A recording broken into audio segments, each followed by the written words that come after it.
What's up, guys? Welcome back. Today we're talking about one of my all-time favorite matches that happened about a year and a half ago against Andrew Wiltse on the Subspectrum Invitational. It was a really fun match that we had a really back and forth exchanges throughout the entire time. And yeah, stay tuned, and I can't wait to share it with you guys.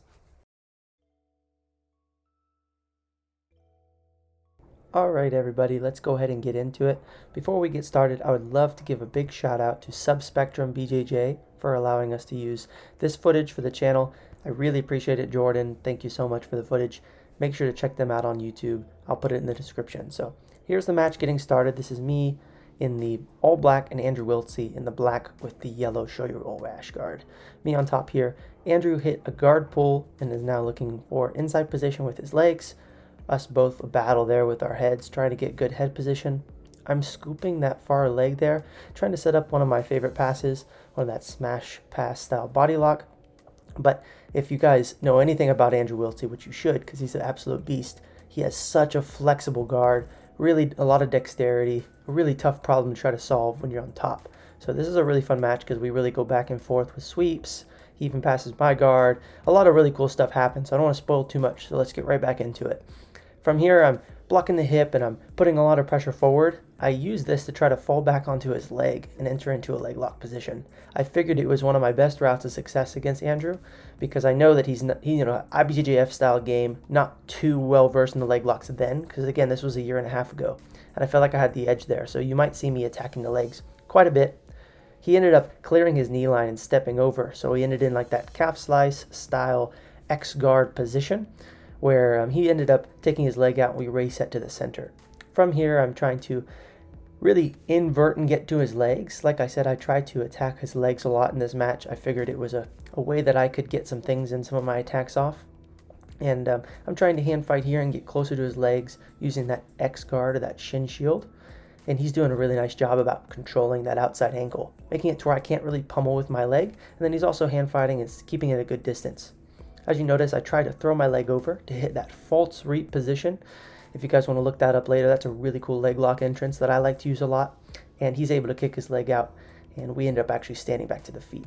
Now, what's unique about this rule set was no points for the first 10 minutes, and then it had overtime rounds, which had points and submissions for 3 minutes each time until someone either scored or got submission. So we ended up going 2 overtime rounds after the 10-minute period. So it's a really interesting format that I liked a lot. So I'm excited to compete for Subspectrum, hopefully in the future again. For me here, I'm trying to put my weight back into Andrew. I'm really trying to crowd that knee shield and keep my head nice and low, just to where it makes it hard for him to try to invert and get up and underneath me. Notice how my head keeps pummeling to the inside, trying to beat those frames. I'm really trying to get that chest-to-chest positioning. That way I can get close to him. Here I'm a little bit closer. I'm closer to his hips, closer to that chest-to-chest. But like I said, he's really flexible. His knee can easily touch his chest without him having to even really worry. Really good job leg pummeling by him. Notice how he's constantly trying to find inside position with his ankles. He's looking for that butterfly position, really strong from there. He has a good sit-up arm drag. I knew that, so I tried to keep him on his back. As you'll notice, right, we're sitting up. I'm probably going to try to drive him back to his back again. There I do it, which basically gets rid of the arm drag, at least momentarily. If he keeps trying to sit up, then that's when I knew that he was going to be looking for that arm drag a lot more. So here I am trying to stay heavy on my knees. I'm trying to put a lot of pressure onto his guard and even open up some of those leg attacks that I looked at earlier on, falling back on the leg. I know if he extends that top side knee shield too much past my hip, then I'll be able to fall back onto his leg. So I was looking for that throughout the match. From here, you'll see me try to pass back to the opposite side.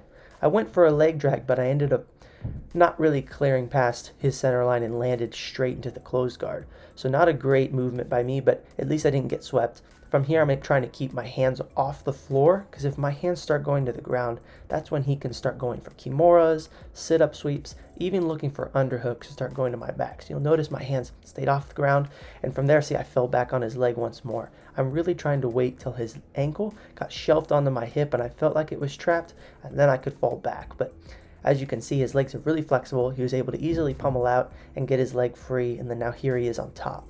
Like I mentioned before, there's no points in this first 10-minute round, so we're going to go this whole 10 minutes just submission only, really looking for a lot of more submission attacks, probably not both looking as much positionally, but like I said, here in a few minutes, he does end up actually passing my guard. So I'm not exactly sure when that happens in the match. I haven't rewatched it in a long time, but I guess we'll see it both together. So from here, he's controlling my ankle again. You saw that earlier in the match. He's doing a good job at controlling that ankle, which prevents me from pummeling. And as he goes from that ankle grip straight to an underhook, he hits that knee slice, and this is where he gets that guard pass. He's able to flatten me out, even work to the mount momentarily, where I'm able to try to get my frames in, catches, basically passing back off to side control, continue to get my frames in, and then work back into my guard. If you're a fan of this channel and you've seen some of my matches before, you might know that I'm fairly confident in my escapes and ability not to get submitted from bad position.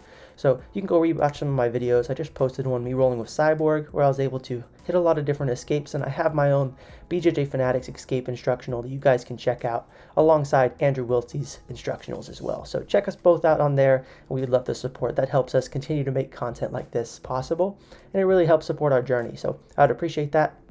Here I'm able to work back to my guard, and I actually hit a really cool underhook sweep from my half guard. Too bad the ref's in the way because you can't really see it, but it was really neat because I went from the shin on shin, basically kicking my leg off of his shin to where I could bring my knee behind his knee and set up my underhook to get into like a topside half guard. I was able to lock up his head and his arm in that cross face and start putting a lot of pressure. I got close to passing, but he was able to recover back into his guard. Sadly, you couldn't see a lot of that because the ref was in the way, but now we can see a better picture of him now in his guard and him looking for that inside position again.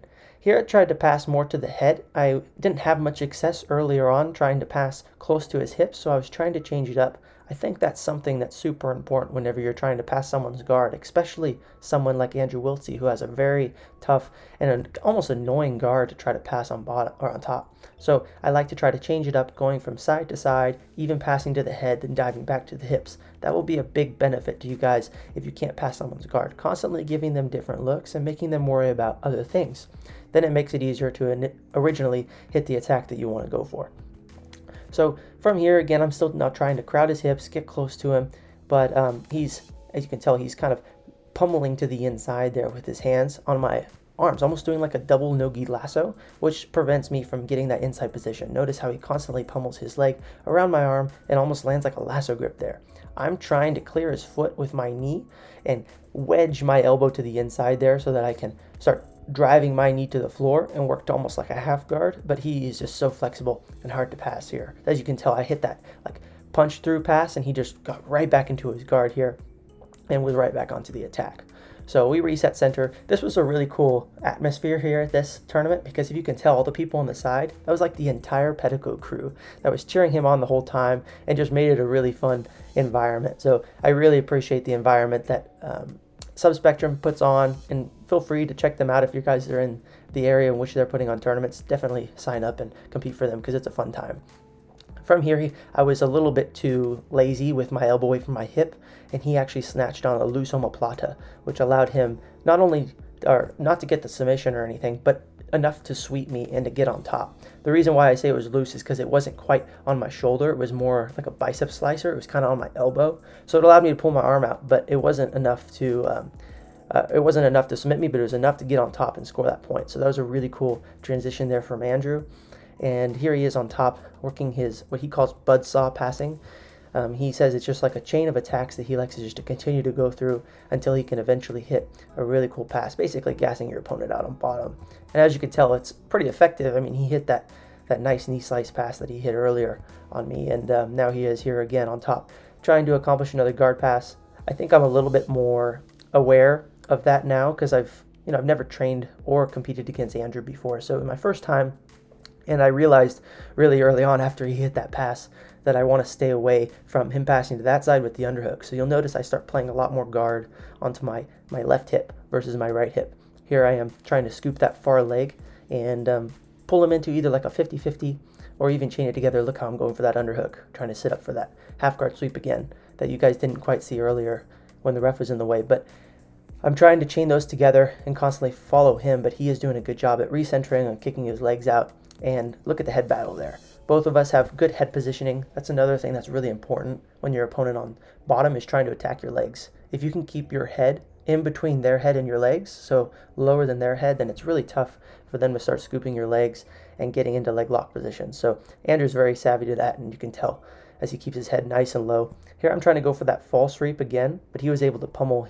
my foot back to the outside position and then high step out.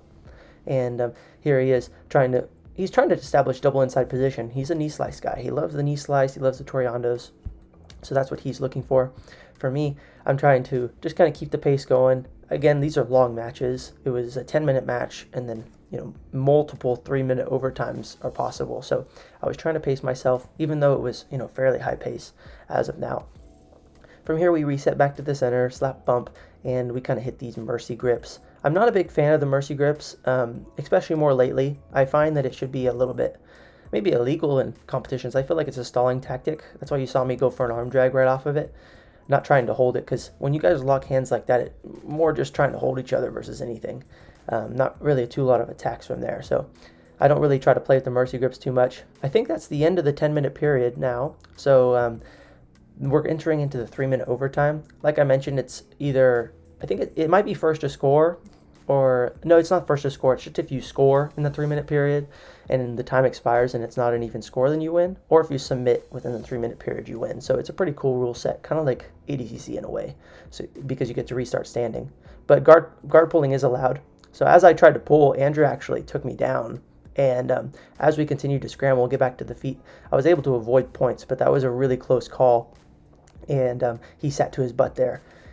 And he looked up to the ref hoping that he would get points, but sadly he didn't, or not sadly for me, but sadly for him, he didn't quite hold me long enough. And he had to pull there in hopes of being ahead, but now we're even with 0-0, and I'm trying to look to pass his guard here. Again, I'm scooping his legs. I'm really trying to get to one of his knees to collapse to one side so I can start passing around to that direction in like that smash pass style. But like I said, he's just so flexible. He has such good leg positioning and hand fighting that it's really tough to get past his guard. I don't know if I've ever seen him get his guard passed in competition. So, he's just outstanding from his back. As you can tell, every time I try to dive in and get his hips, he's just so flexible. He can throw his leg right up and around and almost threaten that omoplata again. And he constantly pummels with his leg around my arm like that no-gi lasso we were talking about. And just really tough to get anything going. From here, I'm again trying to crowd and force that half guard and put my weight into him. I didn't have a coach for this match. It was just me, pretty much alone. My girlfriend was here, but I didn't have my coach or my teammates to really push me throughout this match. So I was really trying to stay methodical and not to make too many mistakes. And like I said, his whole crew was there, so they were both hyping us up. It was pretty neat. I'm trying to pass around the outside to the opposite direction again, but we ended up resetting center. It was actually a fairly large mat space, but we were scrambling quite a bit, so we used up every bit of the mat space. From here, I'm taking a little bit different of an approach. Instead of being on both knees, I'm having one knee up and one knee down, almost like a bad knee slice.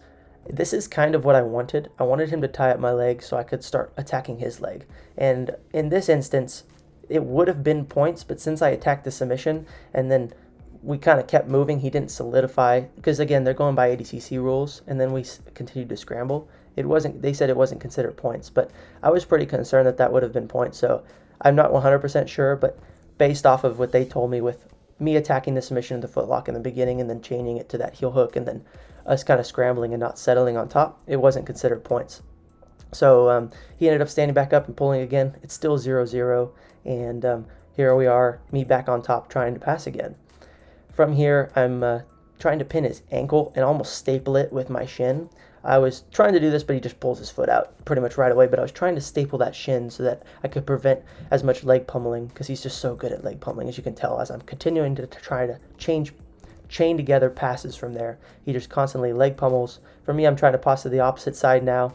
Even changed to a double underpass, but it was pretty short time, and I ended up landing back in the close guard. I believe the 3-minute period is about to expire, which it just now does. So we're restarting standing for the second 3-minute period. It ended in 0-0, so that's why we went on to the second overtime round.